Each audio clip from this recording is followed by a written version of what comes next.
Okay, I want to demonstrate how to make pizza dough. This is going to make enough pizza dough for 4 pizzas.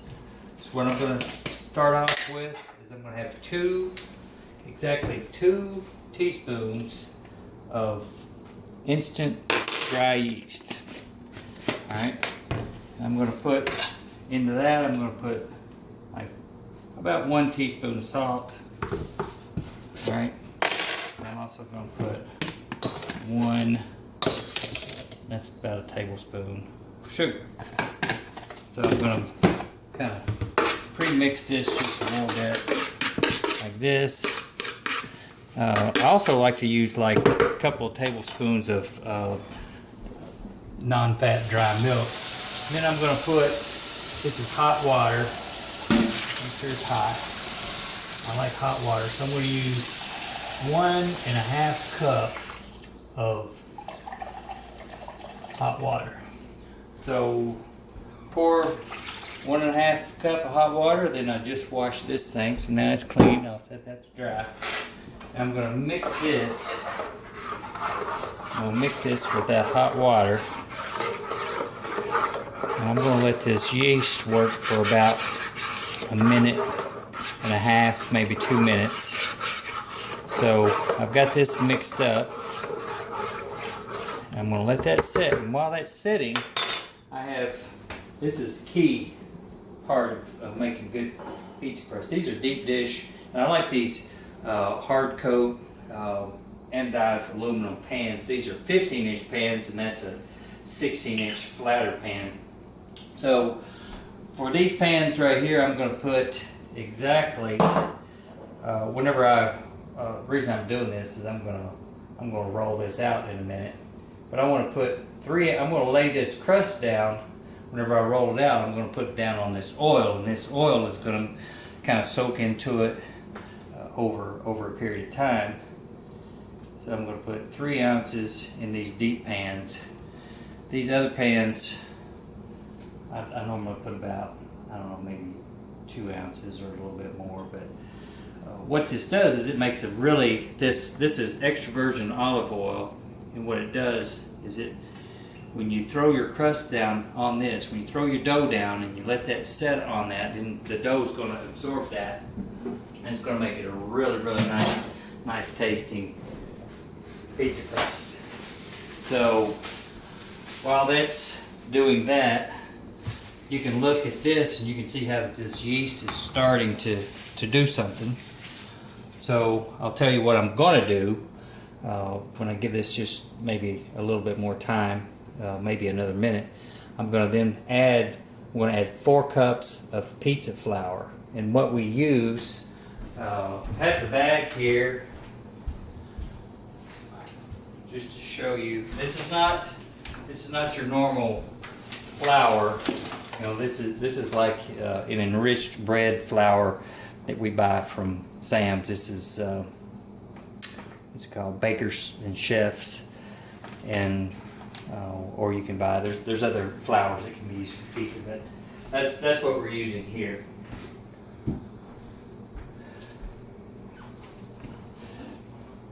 So I'm going to go ahead and I'm going to add 2 exactly, if you saw exact measurements there, that's exactly 2 tablespoons of extra virgin olive oil.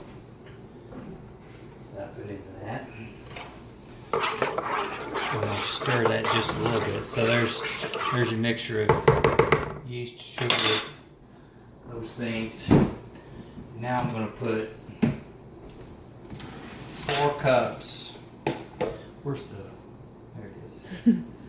My lovely assistant just filled these up with flour. So I'm going to put 4 cups. Those are 1 cup measurements.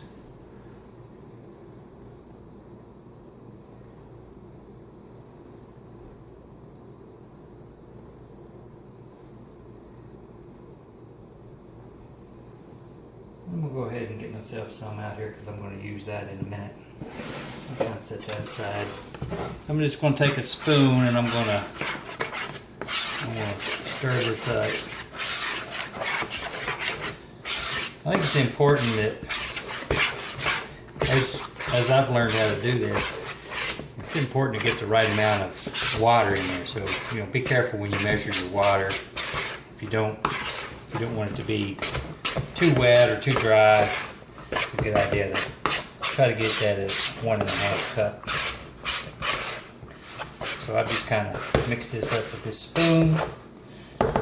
And once I've done that, I'm going to clean my spoon off a little bit. A little on my hands. I'm going to use my hands to try to just kind of get this together in here so that I can get out of the bowl here. I'm going to roll it around in this bowl a little bit. I'm not sure if you can see, but I'm not going to waste any of this that's loose in there by working this around in the bowl. I'm going to get all that in this ball. Just kind of rolling and mashing that in there, kind of kneading it in, trying to get all those loose bits of flour worked into this. And if you really want to do a nice job, you can, before you take it out, just go ahead and scrape your bowl. Makes the wife happier. The bowl's not as dirty.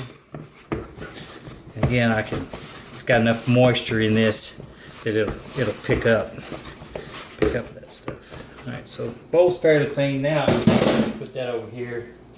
I'm gonna throw down a little flour on my board, and now I'm gonna go through the process of kneading this. I'm gonna do this. I'm looking at the clock. I'm gonna knead it for 10 minutes. So on this day that we do this, you don't have to work out so much, because this is a little exercise. But so what I'm trying to do is I'm trying to mash, roll, and you'll be surprised how that the texture kind of changes over time. As you do this, it's going to start getting softer, might even start feeling a little bit more moist. And that's why I keep it from sticking to that board. I just kind of make sure that I got some flour down. If this was too dry, it would be harder to knead. But just kind of mash your heel, fold, mash, roll.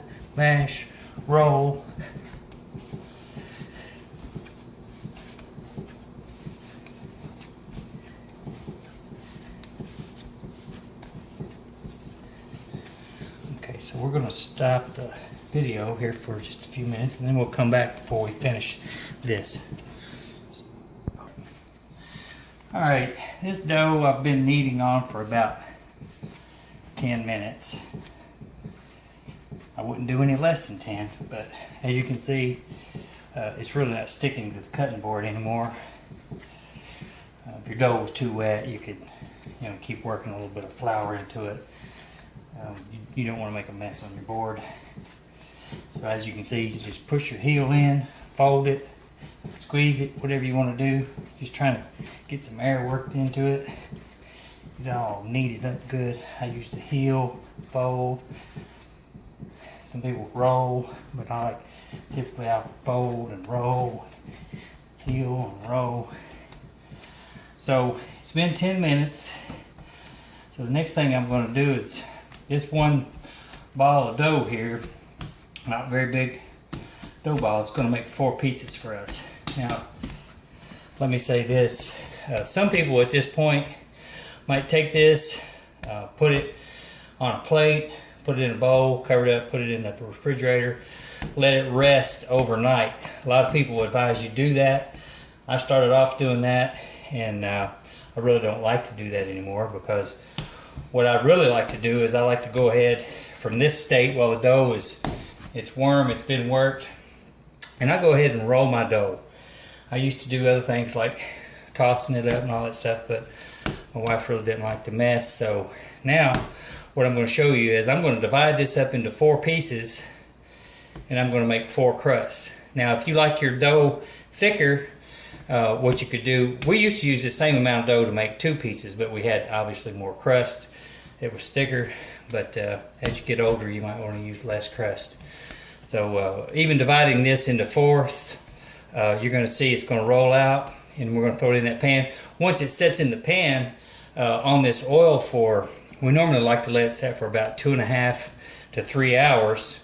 It's going to rise up, and it's going to conform to the shape of that pan, so it's going to be really nice and round. So what I'm going to show is how I will divide this exactly into fourths. So put a little that down there. Just take a knife, nothing special. This is not even my favorite knife for doing this. I just grabbed one right out of the drawer. So cut it in half. Now I'm going to take these 2 halves, and guess what? I'm going to cut these in half.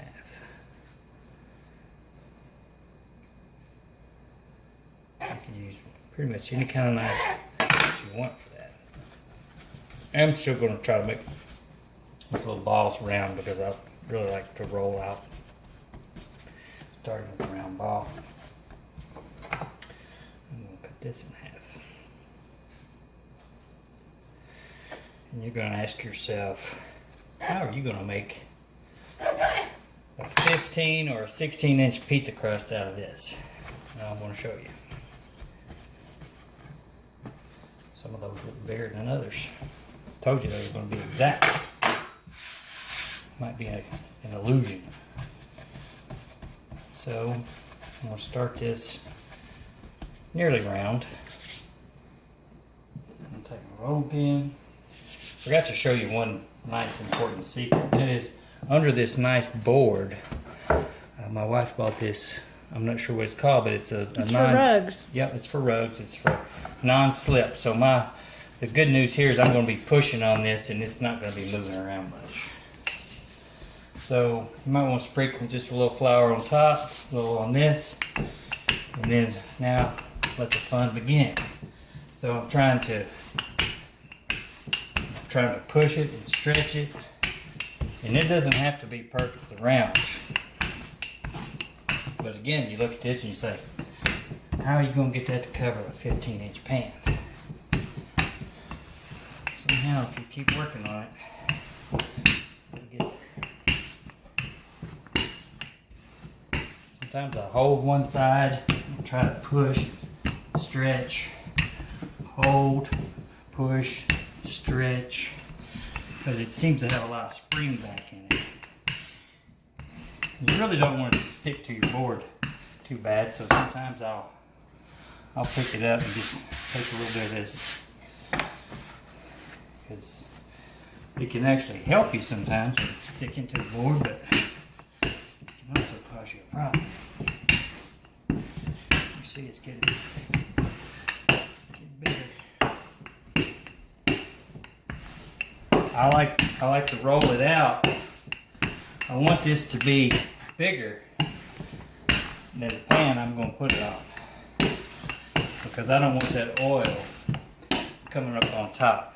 I want to be able to, if anything, have extra dough up on the sides. See how big this is getting? You can see the wood grain through there. That's how thin it is. But I can assure you, when we eat this pizza, it's not going to be that thin. It's going to rise up.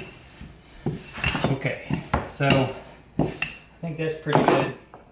Now I'm just going to kind of move my oil around in this pan. And then I'm going to pick this up off of the cutting board. I'll lay it down in here. And like I said, I like to have my edges turned up. If anything, trying to keep the oil. So, you know, if my edges are, you look at that and you say, well, how's that going to make a really nice, perfectly round pizza? Well, I've been doing this long enough to know that as this sits and it rests, it's going to move around and it's going to make a really, really nice round pizza. So it's laying on that oil, and I'm going to do 3 more like that, and then we'll come back and I'll show you how I cover them up.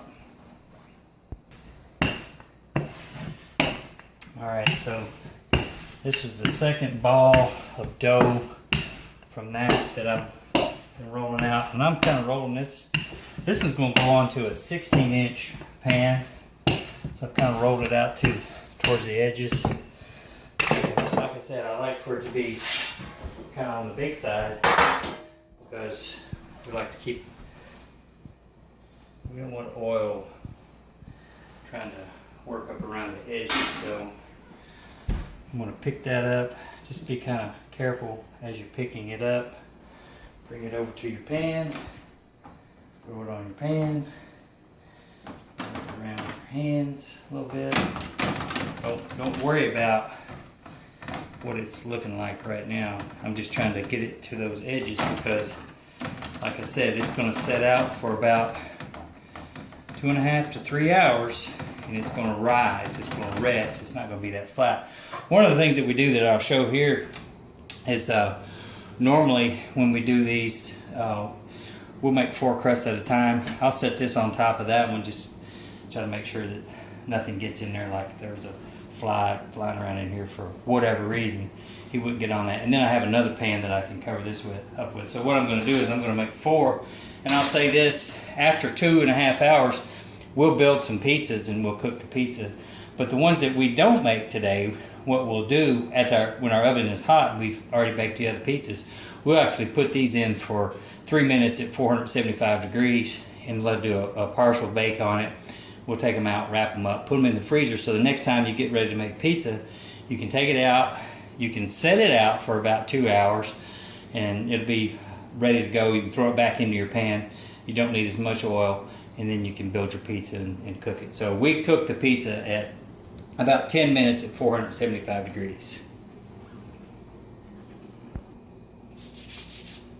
Okay, I've already rolled out 3 of these pizza crusts from these dough balls, and I'm not sure, but maybe that if this sets for just a little bit, it might actually be a little bit easier to roll. So I didn't explain this much, but you know, you roll one way, how do you make it round? You roll one way, you roll another way, you roll another way. You just kind of keep working it around. You know, just kind of, it'll get round if you work from side to side, roll at different angles. You know, one thing you want to watch is make sure you keep some flour on to keep it from sticking to your roller. You'll have some kind of unwanted fold in there, but I'm pressing down on it. That's the nice thing about having this cutting board on that non-slip surface. I'm pushing, pulling, pressing down. I'm trying to get this rolled out big enough to fully cover 16-inch pan. Like I said, it doesn't have to be perfectly round because as it sits on that pan for a couple of hours, it's going to find its shape. It's going to find the shape of that pan. I think that'll cover it. So I've got, here's the pan. Again, I'm kind of spreading my oil out a little bit. Remove this pan. And then just kind of pick it up kind of careful because it has tried to stick a little bit. Throw this down on my edges a little bit.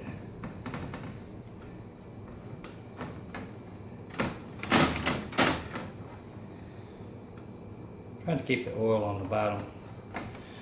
So what we do, we'll do this.